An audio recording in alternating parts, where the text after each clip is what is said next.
Hi friends, இந்த வீடியோவில் வந்து நம்ம என்ன பார்க்க போகிறோம் அப்படிங்கிறீங்கன்னா, இப்போ வந்து நம்மளோட கங்குவா திரைப்படத்துக்கு சிறப்பு காட்சி வந்து அனுமதிச்சிருக்காங்க நம்மளோட உயர்நீதிமன்றம் அப்படின்ட்டு இப்போ வந்து ஒரு அஃபிஷியலான நியூஸ் அவங்க கிட்டேருந்தே வந்திருக்கு. ஸோ இது வந்து ரசிகர் மத்தியில் செம்ம ட்ரெண்டிங்காக போயிட்டுருக்கு. ஸோ நம்மளோட சூர்யாவோட நடிப்பில் நம்மளோட சிறுத்தை சிவாவோட இயக்கத்தில் செம்ம பிரம்மாண்டமாக உருவாகிருக்க இந்த திரைப்படம் தான் கங்குவா. ஸோ இந்த திரைப்படத்துக்கு வந்து எக்ஸ்பெக்டேஷன்ஸ் ரொம்ப ரொம்ப அதிகம் அப்படின்னு சொல்லலாம். ஏன்னா வந்து இப்போயே வந்து ப்ரீ புக்கிங்கில் செம்ம பெரிய ஒரு பாஸ் வசூல் வந்து செஞ்சிட்ருக்கு. ஸோ செம்ம பெரிய தமிழ்நாட்டிலே ஓப்பன் பண்ணனால வந்து ரசிகர்கள் செம்ம அவளாக இந்த ஒரு விஷயத்துக்கு காத்துக்கிட்டு இருக்காங்க.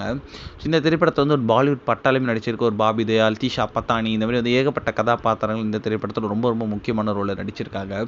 ஸோ இன்றைக்கி வந்து சென்சார்லேயும் வந்து நம்மளோட கங்குவா திரைப்படத்தில் விமர்சனம் வெளியே வந்துச்சு. ரொம்ப ரொம்ப சூப்பராக இருக்க திரைப்படம், நம்மளோட சூர்யா ஒரு கரியர் பெஸ்ட்டாக இருக்கும் அப்படின்றது அவங்களே அஃபிஷியலாக அப்டேட் கொடுத்துருக்காங்க.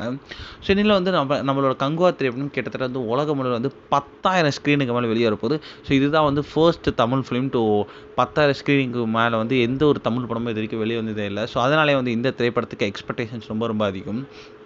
ஸோ இப்போ வந்து நம்மளோட கங்குவா திரைப்படத்துக்கு வந்து நவம்பர் 14ஆம் தேதி மட்டும் வந்து ஒரு அடிஷ்னல் ஷோவில் ஆட் பண்ணியிருக்காங்க. அதாவது கிட்டத்தட்ட மேக்ஸிமம் வந்து 5 ஷோ வரைக்கும் வந்து ஒரு தேட்டரில் ஓட்டலாம். அதாவது டைமிங் வந்து 9 மணிலேருந்து விடிகாலம் 2 மணி வரைக்கும், அதுக்குள்ளே வந்து கிட்டத்தட்ட 5 ஷோ வரைக்கும் மேக்ஸிமம் ஓட்டலாம் அப்படின்றது இப்போ வந்து அஃபிஷியலாக வந்து நம்மளோட கோர்ட் வந்து உத்தரவு செஞ்சுருக்காங்க.